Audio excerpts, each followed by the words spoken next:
हिंदुस्तान के एक businessman jeweller ने यूएई के अंदर 900 लोगों को जो है आजाद करवाया है 1.5 मिलियन दरहम देकर अपने पैसों से, जिसमें काफी ज्यादा तादाद और भी बहुत सारे लोग हैं इनक्लाउड पाकिस्तानियों के, जो अपना पैसा देके इन लोगों को यूएई के जेलों से आजाद करवा दिया है और आजाद कर दिया है उनको। ये बहुत बड़ा दिल रखने वाला कौन हो सकता है दोस्तों? ये एक हिंदुस्तानी ही हो सकता है। दुबई के जो से पुलिस वाले हैं, जो पुलिस के इंस्पेक्टर हैं, सिक्योरिटी ऑफिसर हैं, उन्होंने स्टेटमेंट दिया कि पाकिस्तान वाले यहाँ पे आके स्मगलिंग करते हैं, और साथ ही साथ उन्होंने ये भी कहा कि इंडिया वाले डिसिप्लिन के साथ रहते हैं। सही बात है। मेरा मसला था दुबई में, मैं केस किया, मैं गया दुबई के कोर्ट में गया और वहाँ एक अरबी था, उसने मुझे कहा था तुम कौन? मैंने कहा मैं पाकिस्तान। उसने कहा जो पाकिस्तान है वो कुल्लू और आमी है, चोर डकैत है, हम किसी के ऊपर कोई केस नहीं कर सकते। पाकिस्तान का दुबई में जीरो इमेज है, और जो इंडिया वाले हैं वो दुबई में बहुत ज्यादा तरक्की में आ गए हैं, और जो कानून है वो इंडिया वालों का ज्यादा साथ। इंडिया बहुत बेहतर है, हमारे से बहुत आगे है। उसकी वजह है क्योंकि बिल गेट्स ने जो IT हब बनाई है वो इंडिया में बनाई थी। पाकिस्तान में खूनी इनकलाब का मैं नक्शा देख रहा हूँ। Civil war. मैंने इंडिया के साथ काम किया था, कंपनी उसका नाम मोहम्मद था, वो इंडिया का था, लेकिन वो हमें टाइम पर पैसे देते थे। जो पाकिस्तानी है ना, जिसके नीचे हम काम करते थे, वो हमें टाइम पर पैसे नहीं देते थे, वो हमें बहुत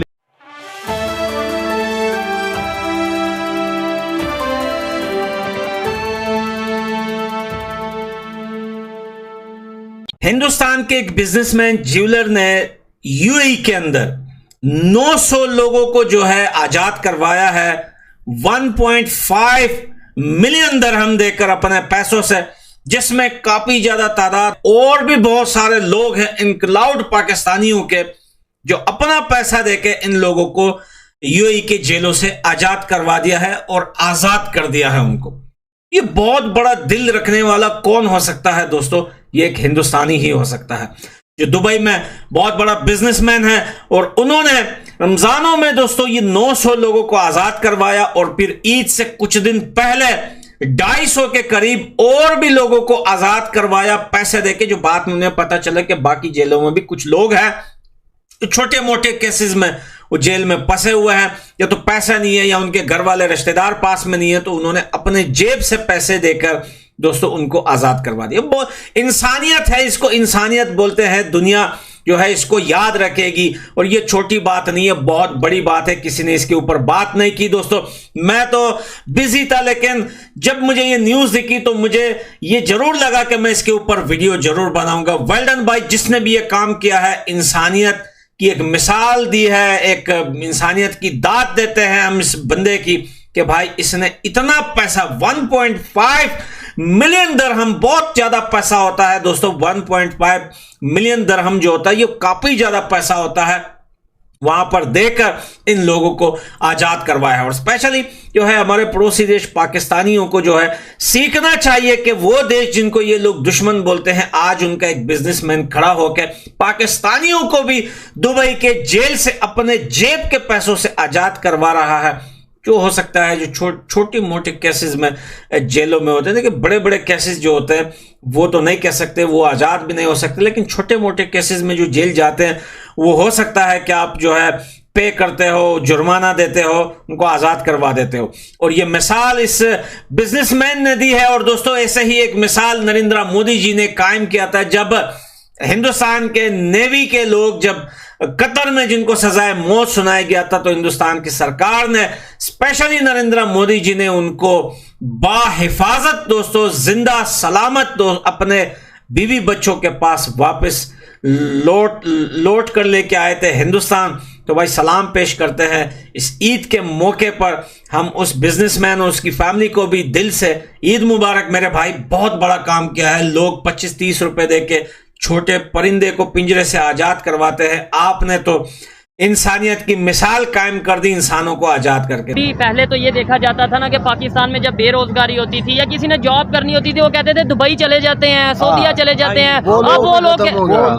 वो लोग पाकिस्तानों का एहतराम करते थे। अब नहीं करते, क्या वजह है? वजह ये है कि हमारे हुक्मरान भूखे हैं और हम भी भूखे हैं। ठीक है, बस इसकी वजह यही है कि बेरोजगारी बहुत ज्यादा, वो नहीं आने देते हमें। अच्छा, तो जो हमारा नेबर कंट्री है इंडिया, उनकी वहाँ पे रिस्पेक्ट की जाती है। वो लोग बकायदा उन दुबई पुलिस के जो उनसे ऑफिसर रह चुके हैं, हेड रह चुके हैं, उन्होंने एक ट्वीट किया, उन्होंने स्टेटमेंट दिया, उन्होंने ये कहा है कि भाई पाकिस्तानी यहाँ पे आके जो इलीगल एक्टिविटीज में इन्वॉल्व होते हैं, स्मगलिंग वगैरह में, ड्रग्स वगैरह में, इंडियंस क्यों नहीं ऐसा करते? इंडियंस डिसिप्लिन है, क्या कहेंगे आप? मसला ये है कि इंडिया में जो है ना, हमारे से ज्यादा बेरोजगारी नहीं है, हमारे में ज्यादा बेरोजगारी है। ठीक है। जो ये काम करते हैं वो भूख की वजह से करते हैं, बेरोजगार। जाहिर बात है, जब खाने को पैसे नहीं होंगे तो फिर कुछ ना कुछ तो करना साफ जाहिर है, इसमें कुछ शक नहीं है। ठीक है। हमारे हुक्मरान जहाँ भी जाते हैं कर्जा मांगते हैं, भीख मांगते हैं, वो कहते हैं कि इनका आना भी अच्छा नहीं है। ठीक है। इनके वहाँ भी आना अच्छा नहीं है, ये तो भिखारी लोग हैं, हम तो भिखारी बन गए ना। आज पूरी दुनिया हमारे पे हंस नहीं रही हमारी हालत के ऊपर। इवन इंडिया ये कहता होगा या कहता है बल्कि कि भाई आपने ये मुल्क अपना अलहदा किया था, आज किस कंडीशन में आप? मसला ये है ना, हमारे जो हुक्मरान है बिल्कुल बेवकूफ़ है, ना अहल है। दुबई के जो उनसे पुलिस वाले हैं, जो पुलिस के इंस्पेक्टर हैं, सिक्योरिटी ऑफिसर हैं, उन्होंने स्टेटमेंट दिया कि पाकिस्तान वाले यहाँ पे आके स्मगलिंग करते हैं, और साथ ही साथ उन्होंने ये भी कहा कि इंडिया वाले डिसिप्लिन के साथ रहते हैं। सही बात है। मेरा मसला था दुबई में, मैं केस किया, मैं गया दुबई के कोर्ट में गया, और वहाँ एक अरबी था, उसने मुझे कहा था तुम कौन? मैंने कहा मैं पाकिस्तान। उसने कहा जो पाकिस्तान है वो कुल्लू और आमी है, चोर डकैत है, हम किसी के ऊपर कोई केस नहीं कर सकते। पाकिस्तान का दुबई में जीरो इमेज है, और जो इंडिया वाले हैं वो दुबई में बहुत ज्यादा तरक्की में आ गए हैं, और जो कानून है वो इंडिया वालों का ज्यादा साथ नहीं, वो कैसे मतलब हम इस्लामिक कंट्री हैं, वो भी इस्लामिक कंट्री स्टेट है, ठीक है, हमारी रिस्पेक्ट नहीं कर रहे, उनकी रिस्पेक्ट, इसका मतलब कहीं ना कहीं वो बेहतर में, वो हमसे तरक्की में बहुत ज्यादा बेहतर में है, हम जीरो में है। हम उनसे आगे नहीं कभी भी बढ़ सकते जब तक हमारा आगे बढ़ना। चले वो तरक्की करें, वो और आगे जाएं, लेकिन हम ये सोच हमें भी रखनी चाहिए कि हमने भी आगे जाना है, हमने भी अपने आप को ठीक करना है। ये तो नहीं कहेंगे कि हम आगे जा नहीं सकते। बहुत मुश्किल है, जो हालात इस वक्त पैदा हो गए, एक मजदूर अपने दिन का गुजारा नहीं कर सकता, अपने घर का गुजारा नहीं कर सकता, वो तरक्की क्या करेगा? ठीक है, कुछ भी नहीं, यहाँ इंसाफ नहीं है, अदालतें नहीं है, कोर्ट कचहरी कुछ भी नहीं है। क्यों? मैं वहाँ, मेरा अंकल रहता था जेल में, मैं वहाँ गया था, लेकिन मैंने देखा कि ज्यादातर जो लोग थे वो पाकिस्तानी जेलों में थे। अच्छा। और ज्यादातर ये पाकिस्तानी वहाँ चोरी डकैती करते हैं, और किसी मुल्क ने ज्यादा नहीं करते। ठीक है। अच्छा, इधर तो हम बड़ी बात करते हैं, मुझे पाकिस्तान से ज्यादा प्यार है, आप भी कहेंगे मुझे ज्यादा प्यार है, ये हर कोई कहेगा। तो वो जो पाकिस्तानी वहाँ पे जाते हैं, वो क्यों ये भूल जाते हैं कि भाई इमेज मेरा भी खराब होगा और मेरे कंट्री का भी इमेज मतलब ये कि खराब होगा? जिस इंसान 2 नंबर होता है ना, जो इंसान हो, वो कभी भी उसकी जो नेचर है ना, वो बड़ी मुश्किल से तब्दील होती है, ये करनी पड़ती है। और वहाँ मैंने लोग देखे हैं, इतने अच्छे लोग देखे हैं कि जो रोड के ऊपर है थोड़ा कचरा नहीं फेंकते, अपनी जेब गाड़ी में रखते हैं। अच्छा। जहाँ कचरा होगा वहाँ डालते हैं। जब बहुत से लोग हैं जो कानून की रिस्पेक्ट करते हैं। अच्छा, आपने वहाँ पे इंडियंस के साथ भी बैठे, सलाम दुआ हुई, उनके साथ आपने काम किया होगा, वो उनकी नेचर कैसी है, वो क्या समझते हैं? हाँ, मैंने इंडिया के साथ काम किया था, कंपनी उसका नाम मोहम्मद था, वो इंडिया का था, लेकिन वो हमें टाइम पर पैसे देते थे। जो पाकिस्तानी है ना, जिसके नीचे हम काम करते थे, वो हमें टाइम पर पैसे नहीं देते थे, वो हमें बहुत जलील करते थे। दोस्तों, इन्होंने पैसे के लिए सब कुछ बेच दिया। अब आप सोचिए, हम हिंदुस्तानी भारत को अपनी माँ कहते हैं, इन्होंने पाकिस्तान को इन्होंने कपड़े फाड़ दिए। इन्होंने जब अपनी माँ के कपड़े फाड़ दिए तो आप बताइए ये क्या कर सकते हैं? किसके सगे होंगे दोस्तों? ये आप खुद सोच लीजिए। इसीलिए आज पूरी दुनिया के अंदर इनकी दुर्गत होती है, कोई नहीं पूछता इनको, जगह जगह इनको सब पैसे देके। आप सोचिए दोस्तों, इनके जो हुक्मरान हैं वो भी भाड़े के वो हो गए गुंडे, उनको पैसे दो और काम करवा लो। ये देख लीजिए आप, आपके सामने सबूत है। अमेरिका फिर दोबारा से इनको पैसे दे रहा है ताकि तालिबान पे हमला कर सके। आप सोचिए, ये हाल है इन लोगों का।